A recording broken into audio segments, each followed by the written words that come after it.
Welcome to special live. నేను రమా మండవ. ఈ రోజు లైవ్లో భాగంగా మనం తీసుకోబోతున్న టాపిక్ ఏంటంటే, ఈ రోజున వేమిరెడ్డి ప్రభాకర్ రెడ్డి నెల్లూరు నుంచి వైఎస్ఆర్సీపీ రాజ్యసభ సభ్యుడిగా ఉన్నారు. ఆయన వేమిరెడ్డితో పాటు ఈ రోజున ఒంగోలు ఎంపీగా ఉన్న మాగుంట శ్రీనివాస్ రెడ్డి కూడా త్వరలోనే టీడీపీ జెండా కప్పుకునేందుకు సిద్ధమవుతున్నారన్న వార్తలు కూడా వస్తున్నాయి. దాన్ని ఎండార్స్ చేసే విధంగా కూడా అటు వేమిరెడ్డి కానీ ఇటు మాగుంట కానీ జగన్తోని డీలింగ్ అయ్యే విధంగా గత కొన్ని రోజులుగా వ్యవహరిస్తూ వస్తున్నారు. అదే సమయంలో మాగుంటను తీసుకొని ఒంగోలు పార్లమెంట్ టికెట్కు, అదేవిధంగా వేమిరెడ్డిని తీసుకొని నెల్లూరు ఎంపీ టికెట్ అనౌన్స్ చేసేందుకు కూడా చంద్రబాబు నాయుడు సిద్ధంగా ఉన్నారన్న వార్తలు వస్తున్నాయి. టీడీపీకి ప్రస్తుతం అక్కడ రెండు చోట్ల ఉన్న అవసరం దృష్ట్యా వాళ్ళిద్దరూ పార్టీలోకి వచ్చినట్లయితే వాళ్ళిద్దరికీ కూడా రెడ్ కార్డ్ పరిచే అవకాశం ఉందన్న వాదనలు కూడా వినిపిస్తున్నాయి. సో ఇలాంటి సిచ్యువేషన్లోనే ఇప్పటిదాకా వీళ్ళిద్దరూ పార్టీలోకి వస్తారన్న ఒక సమాచారంతోనే ఇప్పటిదాకా చంద్రబాబు నాయుడు ఆ రెండు స్థానాలను కూడా హోల్డ్ చేస్తూ వచ్చారు. ఆయన అతి కీలక స్థానాలకు కొన్ని చోట్ల అభ్యర్థిని ఆల్రెడీ సెలెక్ట్ చేసినప్పటికీ ఇంకా కేవలం వాళ్ళ అనౌన్స్మెంట్ మాత్రమే మిగిలి ఉన్నప్పటికీ అత్యంత కీలకమైన ఉమ్మడి ప్రకాశం జిల్లా, ఆ పక్కనే ఉన్న నెల్లూరు జిల్లాకు సంబంధించి ఎంపీ సీట్ల విషయంలో మాత్రం చంద్రబాబు నాయుడు ఇప్పటిదాకా వాళ్ళిద్దరి కోసమే వెయిట్ చేసినట్టుగా ప్రస్తుతం ఉన్న వాతావరణం చూస్తే మనకు అర్థమవుతుంది. సో దాన్ని నిజం చేసే విధంగా ఈరోజు అటు వేమిరెడ్డి ప్రభాకర్ రెడ్డి విషయంలోనూ, అదేవిధంగా ఇటు మాగుంట శ్రీనివాస్ రెడ్డి విషయంలోనూ జగన్మోహన్ రెడ్డి తీసుకున్న నిర్ణయం మాత్రం ఈ రోజున వాళ్ళిద్దరినీ పార్టీని విడిచి వెళ్ళిపోయేలాగా చేస్తూ వస్తోంది. సో తాను కోరింది అదే, వాళ్ళు చేస్తుంది అదే అన్న విధంగా కూడా జగన్మోహన్ రెడ్డి తీరు ఉందనుకోవాలి వీళ్ళిద్దరి విషయంలో. అత్యంత సీనియర్ నేతలుగా ఉన్న మాగుంట శ్రీనివాసులు రెడ్డిని కానీ, అదేవిధంగా వేమిరెడ్డిని కానీ ఈరోజు జగన్మోహన్ రెడ్డి అవమానించిన తీరు అటు సోషల్ మీడియాలో, ఇటు మెయిన్ స్ట్రీమ్ మీడియాలో కూడా వైరల్ అవుతూ వస్తుంది. ఇక ఇదే సమయంలో వాళ్ళిద్దరూ కూడా ఈరోజు జగన్మోహన్ రెడ్డికి అందుబాటులో లేకపోవడం ఒక ఎత్తు అయితే, పూర్తి స్థాయిలో వైసీపీ నుంచి పక్కకు తప్పుకోవాలని ఆలోచన చేయడం మరొక ఎత్తు అని అనుకోవాలి. సో అసలు ఇలాంటి ఒక సాలిడ్ ఎంపీలుగా వాళ్ళిద్దరు వైఎస్ఆర్సీపీ వైపు నుంచున్నారు. ఒకరు రాజ్యసభను రిప్రజెంట్ చేస్తే మరొకరు లోక్సభను రిప్రజెంట్ చేస్తూ వచ్చారు. అలాంటి ఎంపీలు ఈ రోజున ఎందుకు జగన్మోహన్ రెడ్డి మీద తిరుగుబాటు జెండా ఎగరేస్తూ ఉన్నారు? జగన్మోహన్ రెడ్డి ఎందుకు పదే పదే వాళ్ళని టార్గెట్ చేసే ప్రయత్నం చేస్తూ ఉన్నారు? అసలు మాగుంట లాంటి వాళ్ళు సాఫ్ట్ టార్గెట్ ఎందుకు అవుతూ వచ్చారు? సో ఈ రోజు వీళ్ళకి టీడీపీలోకి వెళ్ళినట్లయితే వీళ్ళకి అదే స్థాయిలో ప్రాముఖ్యత దక్కుతుందా? ఈ అంశాలన్నీ కూడా ఈ రోజున హాట్ టాపిక్ అవుతూ వస్తున్నాయి, అటు ఉమ్మడి ప్రకాశంలో అండ్ దెన్ ఉమ్మడి నెల్లూరు జిల్లాలో. అసలు ఈ సిచ్యువేషన్ కారణం ఏంటో తెలుసుకోవాలంటే గతంలో జరిగిన పరిణామాలను కూడా మనం ఇక్కడ చెప్పుకోవాలి. ముందుగా మాగుంట శ్రీనివాసులు రెడ్డి విషయానికి వచ్చినట్లయితే కూడా మాగుంట ఫ్యామిలీకి ఉమ్మడి ప్రకాశం జిల్లాలో ఒక సుదీర్ఘ రాజకీయ చరిత్ర ఉంది. వాళ్ళ బ్రదర్ అయిన మాగుంట సుబ్బరామరెడ్డి అప్పట్లో ఎంపీగా పనిచేయడం కానీ, ఆయన నక్సలైట్ కాల్పుల్లో చనిపోవడం కానీ, ఆ తర్వాత రోజుల్లో ఆయన తరపున ఆయన భార్య అయిన పార్వతమ్మ కొన్ని రోజుల పాటు రిప్రజెంట్ చేయడం కానీ రాజకీయాలను. ఇక ఆ తర్వాత వాళ్ళ వారసుడుగా మాగుంట శ్రీనివాస్ రెడ్డి రాజకీయ రంగేట్రం చేస్తున్నారు. కాంగ్రెస్ పార్టీ తరపు నుంచి కూడా ఆయన ఎంపీగా పనిచేస్తున్నారు. అలా సుదీర్ఘకాలం పార్టీ ఏదైనా సరే తనకంటూ కూడా ఒక ఇండివిజువల్ ఇమేజ్ అయితే ఉమ్మడి ప్రకాశం జిల్లాలో మాగుంట క్రియేట్ చేసుకోగలిగారు. తనకంటూ కూడా ఆ ఫ్యామిలీ, మాగుంట ఫ్యామిలీ ఒక ఓన్గా సెల్ఫ్ ఇమేజ్ని అయితే క్రియేట్ చేసుకుంది. ఆ క్రేజ్ అయితే ఉంది ఉమ్మడి ప్రకాశం జిల్లాలో. ఇక అట్ ద సేమ్ టైం చూసినట్లయితే వివాదాలకు దూరంగా ఉంటాడన్న పేరు కానీ, సో అజాత శత్రువు అన్న పేరు కానీ మాగుంట శ్రీనివాస్ రెడ్డికి ఉంటూ వచ్చింది. ఆ టెంపోనైతే ఎన్ని సంవత్సరాలు రాజకీయాల్లో ఉన్న పార్టీ ఏదైనా సరే ఆ టెంపోనైతే మాగుంట శ్రీనివాస్ రెడ్డి అలాగే మెయింటైన్ చేస్తూ వచ్చారని అనుకోవాలి. ఇక అదే సమయంలో అటు కాంగ్రెస్తో ఉన్న ఒక సాన్నిహిత్యం కారణంగా ఇటు బాలినేని లాంటి వాళ్ళతో కూడా వాళ్ళిద్దరూ కో అసోసియేట్స్గానే ఉంటూ వచ్చారు రాజకీయాల్లో కూడా. అటు కాంగ్రెస్లో వాళ్ళిద్దరూ చక్రం తిప్పిన సందర్భాలు ఉన్నాయి ఉమ్మడి ప్రకాశం జిల్లాలో, ఈవెన్ వైఎస్ఆర్సీపీలో కూడా. ఇక ఆ తర్వాత మనం చూసినట్లయితే అలాంటి మాగుంట గత ఎన్నికల సమయంలో మనం చూసినట్లయితే టీడీపీ నుంచి పోటీ చేసి ఆయన ఓడిపోవడం జరిగింది. ఇక ఆ తర్వాత చంద్రబాబు నాయుడిని విడిచిపెట్టి ఆయన 2019 ఎన్నికల కంటే ముందు మాగుంట శ్రీనివాస్ రెడ్డి వైఎస్ఆర్సీపీ జెండా కప్పుకునే ప్రయత్నం చేశారు. సో వైఎస్ఆర్సీపీలోకి వెళ్ళిన వెంటనే కూడా అక్కడ ప్రతికూలత అయితే ఎదురైంది మాగుంట శ్రీనివాస్ రెడ్డికి బికాజ్ ఆఫ్ సుబ్బారెడ్డి కారణంగా. ఆ రోజు సుబ్బారెడ్డి అప్పటికే ఒంగోలు ఎంపీగా ఉన్నారాయన. సో ఆ ఎంపీగా ఉన్న పరిస్థితుల్లో తనను పక్కన పెట్టి మాగుంటను పార్టీలోకి తేవడం మీద సుబ్బారెడ్డి అలకబూనిన పరిస్థితి కూడా ఉంది. వైఎస్ఆర్సీపీలో మగాళ్ళు లేక మాగుంటను తీసుకొస్తున్నారు అంటూ కూడా సుబ్బారెడ్డి చాలా హార్ష్ కామెంట్స్ కూడా చేసిన సందర్భం ఉంది. కానీ జగన్మోహన్ రెడ్డి తన సొంత బాబాయ్ అయిన సుబ్బారెడ్డిని కన్విన్స్ చేస్తూ ఆ రోజు ఆ టికెట్ను మాగుంట శ్రీనివాసరెడ్డికి అనౌన్స్ చేస్తున్నారు. దెన్ ఆ ఎన్నికల్లో మాగుంట శ్రీనివాసరెడ్డి మొత్తం రాష్ట్ర వ్యాప్తంగా జగన్మోహన్ రెడ్డి వేవ్ ఉన్నా, వైసీపీ ఒక్క ఛాన్స్ వేవ్ ఉన్నప్పటికీ తనకంటూ కూడా ఒక సెల్ఫ్ ఇమేజ్ అయితే ఉంది మాగుంటకు. సో ఆ ఇమేజ్తో పాటు జగన్మోహన్ రెడ్డి ఇమేజ్ కూడా తోడవడం, ఆ ఎన్నికల్లో ఆయన ఎంపీగా గెలవడం జరిగింది. సో ఆ పరిణామాల తర్వాత సుబ్బారెడ్డికి ఎవరైతే ముందుగానే హామీ ఇచ్చినట్లు తన బాబాయ్కి ఆయనకి టీటీడీ బోర్డు చైర్మన్ పదవి కట్టబెట్టారు జగన్మోహన్ రెడ్డి. వరుసగా 2 సార్లు రెన్యువల్ కూడా చేశారు దాన్ని.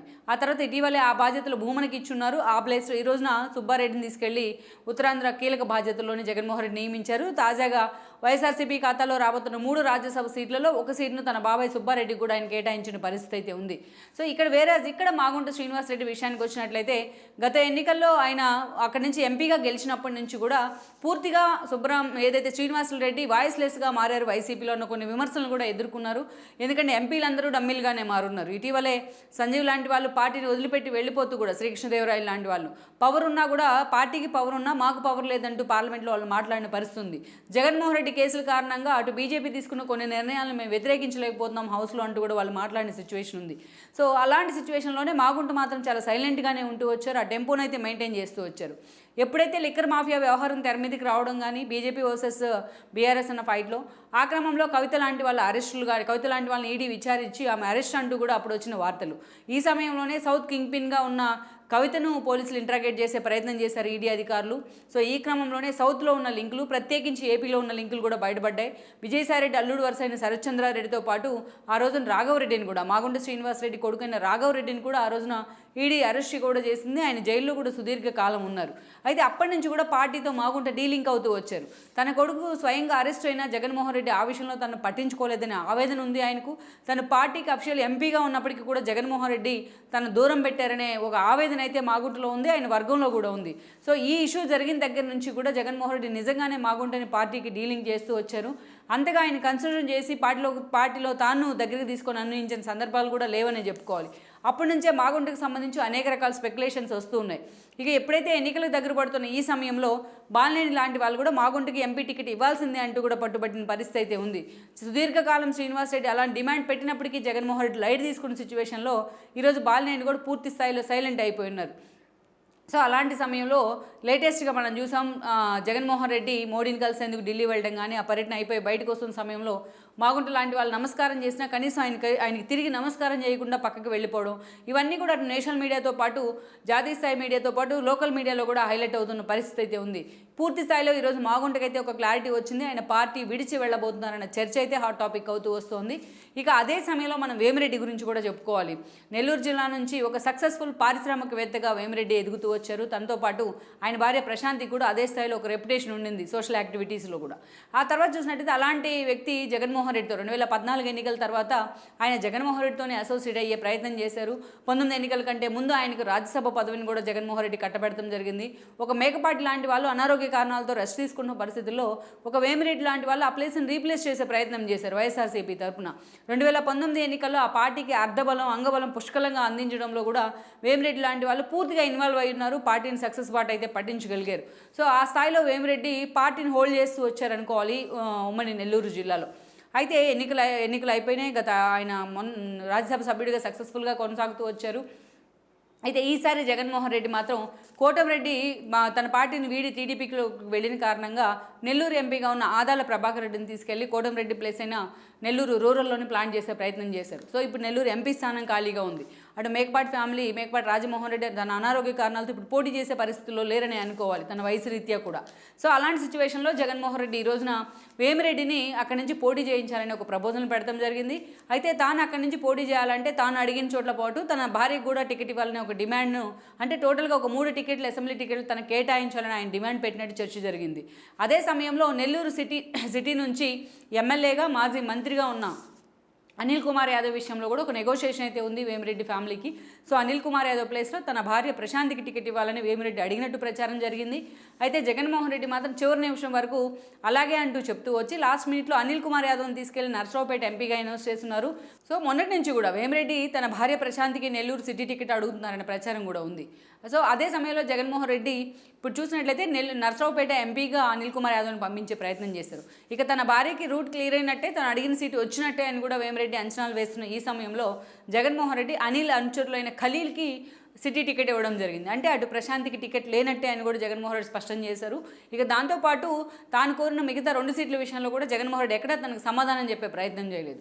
దీంతో ఈరోజు వేమిరెడ్డి పూర్తి స్థాయిలో జగన్మోహన్ రెడ్డి మీద తిరుగుబాటు జెండా ఎగరేశారనే వార్తలు వస్తున్నాయి. అదేవిధంగా ఆయన ఫోన్ స్విచ్ ఆఫ్ చేసుకుని కూడా పూర్తి స్థాయిలో ఆయన సైలెంట్గా విదేశాలకు వెళ్లారనే చర్చ కూడా జరుగుతోంది. అదే సమయంలో జగన్మోహన్ రెడ్డి ఢిల్లీ పర్యటనలో కూడా అటు వేమిరెడ్డి లాంటి వాళ్ళు ఆయన వెంట లేకపోవడం కూడా ఈ రోజున చర్చనీయాంశమవుతూ వస్తుంది. అయితే ఇదే సమయంలో అటు వేమిరెడ్డి మీద ఇటు మాగుంట మీద కూడా టీడీపీ ఫోకస్ పెట్టింది. సో వాళ్ళిద్దరినీ కూడా టీడీపీలోకి వచ్చినట్లయితే అదే స్థాయిలో వాళ్ళకి రెడ్ కార్పెట్ వేసేందుకు కూడా టీడీపీ ఆలోచన చేస్తుంది. ఎందుకంటే ఆ స్థాయిలో ఒక సాలిడ్ అభ్యర్థి ఇప్పుడు ఒంగోలు ఎంపీగా టీడీపీకి అవసరం, అండ్ దెన్ నెల్లూరు ఎంపీగా కూడా టీడీపీకి అవసరమే. గతంలో ఆదాల్ లాంటి వాళ్ళు ఇప్పుడు పార్టీని వదిలిపెట్టిపోయి ఇప్పుడు వైసీపీలో ఉన్నారు. సో అలాంటి సిచ్యువేషన్లో ఈరోజు చంద్రబాబు నాయుడుతో ఇప్పటికే వాళ్ళిద్దరూ టచ్లోకి వచ్చారన్న ప్రచారం ఉంది. ఇద్దరు పార్టీ జెండా కప్పుకున్నట్లయితే వైఎస్ఆర్సీపీని విడిచి అదే రోజున వాళ్ళిద్దరికీ కూడా ఆ 2 ఎంపీ స్థానాలు అనౌన్స్ చేయడం ఖాయమంటున్నారు. సో అలా చూసుకున్న నెల్లూరు ఎంపీగా వేమిరెడ్డి అండ్ దెన్ ఒంగోలు ఎంపీగా మాగుంట శ్రీనివాసరెడ్డి టీడీపీ నుంచి పోటీ చేసే అవకాశాలు మాత్రం పుష్కలంగా ఉన్నాయి. సో ఆ దిశగా వాళ్ళిద్దరు ప్రయత్నాలకు టీడీపీ కూడా ఈ రోజున పూర్తి స్థాయిలో ఆహ్వానం అయితే పలుకుతూ ఉంది.